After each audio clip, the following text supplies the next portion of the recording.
Hello friends, welcome to our channel. So in this tutorial we are going to study about how moving averages affect the prices like a magnet and how we can define our entries and exits based upon this magnetic effect. So let's get started. While looking at a chart, we often think that when we enter a position, the market will move in our favor. Let's say to upside. But as soon as we enter, the price start to go down. Or when we think the price is going to move down and we enter the market, it start to go upside. Why does this happen? Why don't prices move in a straight line? In this graph, we can see that whenever the prices move far away from the 8 exponential moving average, it tends to reverse and come back to touch the EMA. If the prices find support at the EMA, it usually start moving higher again. This same pattern happens repeatedly.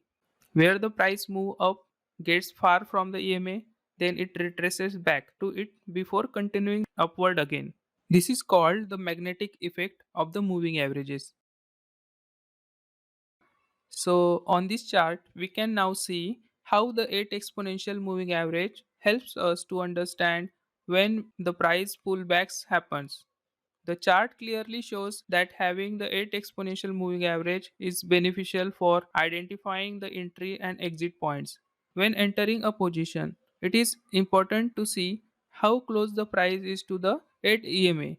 If the price is far away from the EMA, it is better to wait for the pullback. Once the price finds support at the 8 EMA, you can enter the position with lower stop loss and higher chances of positive outcome. Without 8 EMA on the chart, the trader may panic when the price pulls back, not realizing that the price is simply retesting the EMA before continuing its trend.